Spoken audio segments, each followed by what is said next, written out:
അടുത്ത വാർത്ത പാലക്കാട് കുമാരനെല്ലൂരിൽ വിദ്യാർത്ഥികൾ തമ്മിൽ വീണ്ടും കൂട്ടയടിയുണ്ടായി. സ്കൂളിന് പുറത്തുവച്ചാണ് ചേരിതിരിഞ്ഞ് സംഘർഷമുണ്ടായത്. വിദ്യാർത്ഥികൾ സ്കൂളിലേക്ക് കൊണ്ടുവന്ന ബൈക്കുകളും പോലീസ് പിടിച്ചെടുത്തിട്ടുണ്ട്. വിദ്യാർത്ഥികളുടെ നിയമം ലംഘിച്ചുള്ള ബൈക്ക് യാത്രയ്ക്കെതിരെ നാട്ടുകാർ പോലീസിൽ പരാതി നൽകിയിരുന്നു. വിവരങ്ങളുമായി അരുൺ ആലത്തൂർ ചേരുന്നുണ്ട്. അരുൺ, മര്യാദയുടെ എല്ലാ അതിരുകളും നിയമത്തിന്റെ അതിരുകളൊക്കെ ലംഘിക്കുകയാണ് വിദ്യാർത്ഥികൾ. എന്തായാലും പോലീസ് ഇതിൽ ഇടപെട്ടിട്ടുണ്ട്. എന്താണ് അവിടെ സംഭവിച്ചത്?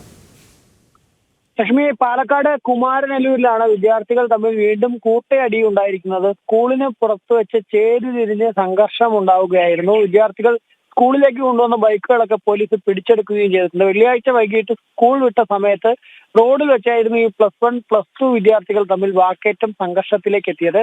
രാവിലെ 10ാം ക്ലാസ് +1 വിദ്യാർത്ഥികൾ തമ്മിലും സംഘർഷമുണ്ടായിരുന്നു. വൈകിട്ടുള്ള വിദ്യാർത്ഥികളുടെ തർക്കം ഗൗരവമായതോടെയാണ് തൃത്താലയിൽ നിന്ന് പോലീസ് എത്തി സംഭവത്തിൽ ഇടപെട്ടത്.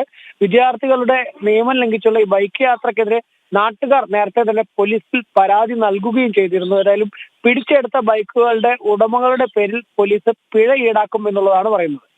ശരി, അരുണാണ് വിവരങ്ങൾ നൽകിയത്.